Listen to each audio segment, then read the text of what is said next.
Fear and anxiety are not the same, but both are killing your dreams. Bro, whether it's a bear attack or fear of rejection, our brains may respond the same. Run. The physiological impact of generational fear, heightened by modern day fear mongering, is training your brain to live in a constant state of fear. This separates us from our goals and our dreams. So today, you know what we're talking about? Focus and fear. You got We're it. going to talk about how to reduce the fear, increase the focus, and accomplish your dreams. You got it. Let's dig go. in.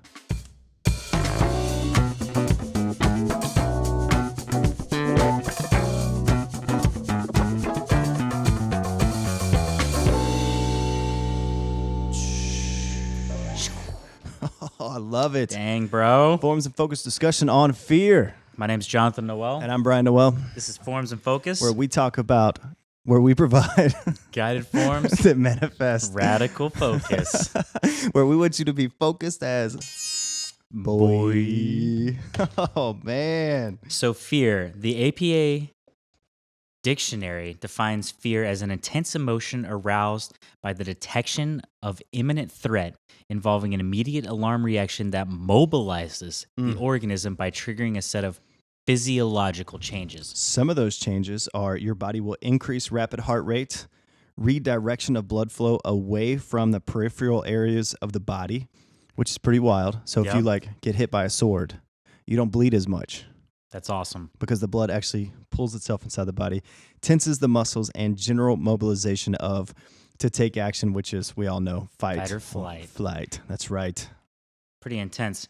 So how does the brain respond to fear? So good old-fashioned predator attack. That's right. You know, if you hear something rustling in the woods and it's 2 a.m. and you're camping by yourself on a backpacking trip, the visual information comes in. That's Okay, right. maybe not at night, but if you can see it, That's the right. visual information comes in. Then moves into the amygdala, which is the threat detection center. I see a bear. I see a lion. I see someone in the woods walking. From Yeah. there, the information is also flowing into the prefrontal cortex. So it goes in the amygdala, the threat detection center, and then it goes into the prefrontal cortex, and then you start developing the plan. The plan. So now you're going to want to maybe run away or have the defensive response, whether fight or flight. That's when it kicks in. That's right. And all the while, the body has cascading physiological responses like we talked about above. Heart rate, tense, Yep. muscles. Basically primed for action. That's right. Whatever that action may be, running as fast as you can. I don't know if you're in a horror movie, if you're in a horror movie, tripping on a root and dying. So this concept of fear, this is pretty interesting, how the brain stores information to prevent fear or prevent danger. How does that work? This is pretty cool. This is a fear memory. There is a pathway that runs from the thalamus to the amygdala, and sensory information about fearful stimuli may be sent along this pathway to the amygdala before it consciously processed. Before it is consciously processed by the cerebral cortex. This allows for the initiation of fear reaction before we even have time to think about what it is that's so frightening. So scientifically speaking, when you have a significant threat, it goes to the threat detection center, the amygdala, before it even goes to the prefrontal cortex. Scientifically speaking, I butchered that paragraph. But the point is I think it's things like you burn yourself when you're like a toddler. That's right. Now you know that the oven is hot. Yeah, pull your hand away before you strategically go, I wonder, wow, that's very hot. My flesh is burning. Your brain is just like... Things like that. Fear memory. That's right. Or, you try to public speaking. Your fear memory is you talked in front of the 3rd grade class and you got laughed at. Oh my God, that actually happened to me. It was middle school. So here's a study. I will butcher how to pronounce this, but Pitalwala. Our study demonstrates that the formation of a fear memory associated with a context involves the strengthening of the connections between the hippocampus and the amygdala. So a fear memory. So if you think about like back in the day, thousands of years ago, when we were primitive and you had a fear memory of like, do not get close to this snake. That locks in, strengthens in the brain. And so that way you do not forget for your lifetime that snake will kill you. Exactly. Because you watched it bite someone else That's right. and they didn't make it. So think about now, right? So here we are now. We have I mean, there's still snakes. Yeah, there's still We're snakes. still afraid of snakes. But the fear memories now might be a little different. Yeah. Like you were in a car accident and now you don't want to drive. Oh yeah, bike accident. You don't want Bike to ride your accident. bike anymore. Or someone Or heartbreak. Yeah, Something heartbreak. super relatable like that. Absolutely. Now you don't want to date anymore. Or like you were walking down the hallway at school and just this bully you didn't even know, just came up and slammed you against the lockers. Yeah. That locks in as a fear memory. Fear memory. Yeah. Now anytime you see whatever the bully stereotype. Oh yeah, yeah. You automatically assume Yeah, that you person's going to attack you. Exactly. So what are we afraid of, bro? What are we afraid of? If this concept of fear, what are we afraid of? So, some unlikely things that people tend to be afraid of would be like a bear attack, How many people? which is only the likelihood of this happening is like 1 out of 2 million. 2 million. And if you never go for hikes, It's that's 1 out of to 0. 2 billion. So here's Shark Week, right? Shark attack, 1 in 3.7 million get attacked by a shark. Yeah. That's not that likely to It's happen. not very likely. And I never go in the ocean, so it's not going to happen to me. Another common but fear that's pretty unlikely to happen would be like struck by lightning. 1 in 500,000. Actually, Yeah. a little bit lower compared to Little the lower. others. That's right. So here's one killed by an animal. So 1 in 1.6 million killed by an animal. Yeah, depending on where you live, Yeah. that definitely changes, but that's still pretty low. Yeah. And then here's one. Imagine being worried about this. Killed by a terrorist attack. You mean in America we fear terrorist attack? Listen, I'm just saying. What's the likelihood? 1 in 30 million. 1 in 30 million. Now here's what's crazy on top of that. Killed by a foreign-born terrorist. 1 in 104 million. If you think about the media, if you think about fear mongering, if you think about things that we think about a lot, killed by a foreign-born terrorist, and I'm sure some images might be coming to your mind just based on what you've been told in life, but you're 1 in 104 million likelihood of dying. So the point is if the media is really good at anything, it's making you feel like you're going to die from something that's 1 in 100 million chance of you actually dying. Yeah. So, oh my gosh. And here's what's sad about this, bro. Even though this sounds like, oh wow, maybe we fear things that are very unlikely, the truth is fear is on the rise. bro, it's not good. So to understand modern fear, here's another thing we need to look at: anxiety.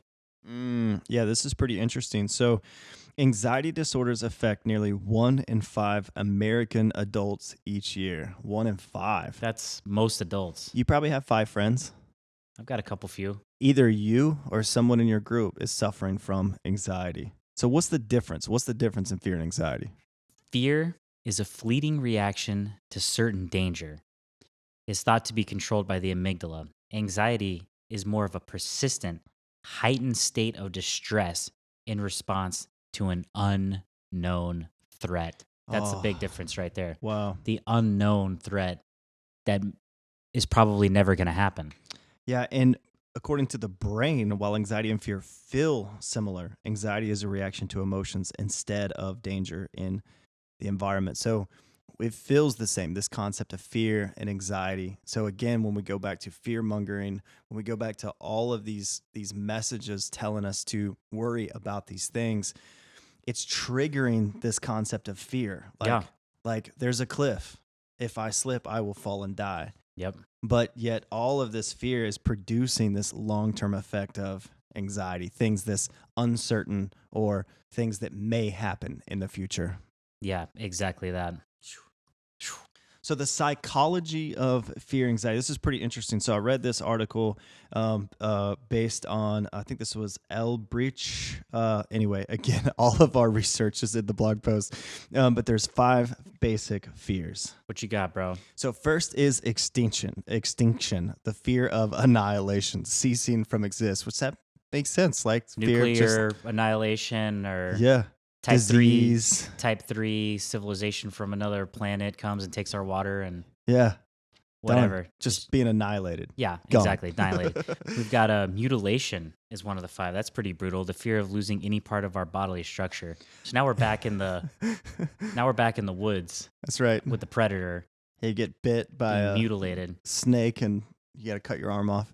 It was funny. I was thinking about this in the context of guys and like their fear of sexual performance, right? And even though like mutilization is kind of like a bear eat your arm off. Yeah. Like modern day fear, modern day anxiety, like guys now is like hair loss. Yep. And not being able to have sex. Hair loss would be the mutilation. You lost. I know. Your hairline got mutilated. I know. And it's like, if you think about like, even though in school we learn about like bears and stuff, but no one teaches us about like modern day anxiety and like what plagues us, right? Well, now that we don't have to worry, let's say you live in the suburbs or in the city, you don't have to worry about predators. Yeah, not as much. I mean, like big rats. Like land animals like that. Yeah. So now you worry about making enough money, your hair loss, your car you drive. Yeah, your car that has 3 tickets on it because you parked, too close to the curb or whatever, too close to the sidewalk.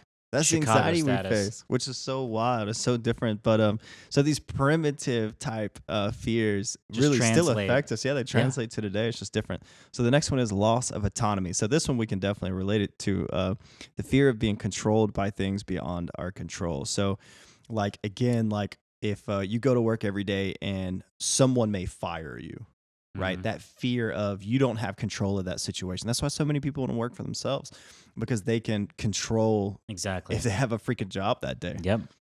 Yeah. Next one, separation. Fear of abandonment, rejection, loss of connectedness, or becoming a non-person, not wanted, respected, or valued by anyone else. That's brutal. That definitely makes a top 5 basic fear. I think everyone's worried about that except for like lizard people who are complete sociopaths, That's a big one. Separation. Oh, not being respected. Oh, so the last one is ego death. Fear of humiliation and shame. So this is a funny story. Yeah. So when I used to fly quite a bit for work pre-COVID. And I remember, in a plane, I didn't fear going down and dying. I feared while I was taking a dump, going down and dying. So you're only scared of dying while you're taking a dump, but not while you're in your regular because seat. The fear of shame is almost higher than the fear of death. I could just see like the whole world in the media seeing me flying through the air, taking a dump with my pants down while this plane crashes. Like that's when I think about a plane going down, is while I'm taking a dump. Yeah. So there's all these charred bodies, and they have to use all these dental records, and then they find yours in the bathroom stall. Yeah. Seriously, dude, that's the ego death, man. Fear of humiliation, shame. That's why people talk about like, I would rather die than public speak. That fear of shame is really strong. Profound self-disapproval that threatens the loss of integrity of self. Yeah, it's a strong one, no doubt. So the physiological impact of generational fear, heightened by the modern day fear mongering, is training your brain to live in a constant state of fear. So this is pretty wild. This concept of generational fear. Like when you're raised and your parents say like, you should watch out for this. You should hate those people. Exactly. You should don't trust these. Yeah. Don't trust those. Don't do this. Don't do that. Be scared of this. Don't drive whatever. Don't drive in this lane. Yeah. It could be wild. That small. Yeah. And it's if we look at that concept of generational fear, like whatever it is, right or wrong, we're not saying some of those things aren't true, but if you just kind of analyze what consumes your thoughts, what keeps you from focusing, and this idea of what you fear, right? Because that pulls you out of your ability to be strategic, pulls you out of your ability to focus. So some good introspective work is, sure, if you're taking a hike and like if you're a female taking a hike by yourself and you see some crazy looking dude behind you, that's the time to fear. Yeah. Like figure out how you can protect yourself immediately. But in this concept of just we're looking at social, we're watching the media, and we have severe anxiety. Really do some introspective work and just say, what consumes my thoughts and how much of that is fear? A lot for some people. So what can we do? What can we do today, bro? What can we do to stop this fear? Oh, I guess I got the first bullet. You got the first bullet, bro. So fear has power when you don't shared. I loved this bullet when I read this. So this is if you suffer from severe anxiety, get help. This podcast is probably not going to reduce your severe anxiety. No, because Go all we get talk some help, about is please. But a great article. These are some steps you can take if you do experience anxiety in your life. And this is by LeBeau and Psych Central. Love these concepts. So these are some things you can do to reduce fear and anxiety. Yeah, that's definitely a great one. I'm totally with that. Yeah. When you Talk hold to it in, somebody. it becomes your own like personal hell, Yeah. so you're just living in that world. Yeah. Another thing would be like change the script, Yeah. in a positive way. However you can do that. Yeah. Maybe you got hit by a car when you were riding a bike, something super extreme like that, and then you don't want to ride bikes, but you got to flip the script. Mm. Like, hey, it already happened once. What's the statistical likelihood of it happening again? Yeah. And like you may have ridden your bike, like we mountain bike, and I've took one really hard fall, but we've ridden, I don't know, Lots of times. hundreds of times. Yeah. And I've fallen once, and I'll probably fall again, but I've had so much joy. Yeah. I've had so much just joy and stress relief for me personally when I ride. So I Exactly. gotta, if that fear comes up, like, I might fall. I might say, I might have a great time. Whatever you can do to flip that script. Yeah, I know I'm going to have a great time. So the next thing you can do is like this concept of practice challenges. In other words, do the thing you're scared of. Now, this is a slippery slope, right? So like if you're scared of heights, like you might not want to just immediately by yourself tomorrow go to the top of a skyscraper because you might have an anxiety attack. But here's a good one. So start with easy challenges. If you feel social anxiety, make one quick family remark to someone in the line at a coffee shop. So something is like there's people out there that really struggle with social anxiety. You know, fear of talking to people, wherever that comes from. Maybe again back to they stood up and read in third grade and a bunch of kids laughed at them. Yep. And when you think about talking to a stranger, like your heart starts beating, you get nervous, you think they're going to think you're an idiot, but you can start by doing really simple things. Really small. Yeah, really like, hey, small. Cool shoes. Yeah, nice shoes. And it's funny, if you know me, I compliment people like that all the time. I mean, like random. If I'm going to compliment someone, it's probably on their shoes, honestly. Yeah. Because nice hair, nice clothes. Yeah. Just saying anything like that. That's basically two words. Yeah. And you can practice that. Heck yeah. And it's not, if it's a compliment, it's not really, you can't really lose. Yeah. What are they going to do? Be like, don't compliment me, bitch. Yeah. I hate these shoes. And if that happens, you know what? That may be one in 100 case. million. Yeah, that's a rare case. So another helpful thing, no surprise, physical exercise. This accelerates changes in the brain's structure at every level, molecular, cellular. We'll talk about that on every episode. Reduce media and increase physical activity. So basically, you're reducing media by going outside and exercising. Yes. Here's one I liked. It's called reality testing. So this is devised by Sigmund Freud. We're taking it way back on this one. So reality testing is a helpful way to shift your perspective around experiences that typically make you feel anxious. So again, when you feel anxious and sometimes the thoughts that come in your head, you might need to do a reality check on those thoughts. Like, I'm going to go talk to those people and they're immediately going to tell me I'm a stupid idiot and I shouldn't talk to them. Do a reality check on that. What's the worst that can happen? Yeah. Like, are they going to do that? Probably not. What are the actual odds of getting struck by lightning? 1 in 500,000. That's the actual odds. So you got to look at it. I mean, if you're just looking at it strictly from math, you have to go on 500,000 hikes outside before you get struck by lightning. Oh, 500,000 storms. Yeah, storms. Because if there's no storms, you can't get so you just got to do the math sometimes. Yeah. Like, hey, we're good. Yeah, like people fear flying, but your likelihood of dying in the car accident on the way to the airport is significantly higher than dying in the plane. Yeah. So... And if you had now you may have anxiety driving to the airport, and we apologize, but you just got to kind of put some of those things in perspective. Yeah, right? that's what is it? The reality check. Reality check. Reality check that anxiety. What about meditation, bro? How does meditation help? Well, meditation always helps. Everything. Because it's just part of life. That you need to increase that prefrontal cortex. That's right. And there's a specific type of meditation, which is meditating on the good things, right? Like there's different types of meditation. We talked about that in a previous episode. Yeah. You can meditate like by focusing on like your fingers. Yeah. But this meditation is meditate on positive things. Meditate on if you did something that was maybe you had anxiety about, like talking to people in a crowd or doing a speech or presenting at work. If you did that, after you're done with that, go meditate. Like I did that. Yeah. I overcame that fear. I overcame that anxiety. Sit and kind of think about that, reward yourself and praise yourself for doing that. And that helps reduce that anxiety, reduce that fear, and put you in a state of focus. I like it, bro. I think that's it. Thing? Oh, new skills. Yeah, each time you learn a new skill, you're increasing the brain's ability to rewire itself. Neuroplasticity. That's right. New language, new social habits, talking to people. Want to keep that brain neuroplastic. That's right. That's not a real word, but you want to keep the neuroplasticity up. Anxiety and fear will keep you on the couch looking at the same shit on social, watching a bunch of stupid TV shows, doing nothing, not focusing on your dreams. That's not where you want to be. That's right. You want to pick up some new skills. You want to get out there. Always learn something new. Yeah. You want to accomplish those dreams. Got to do it. I think we're out. Bro. Nice.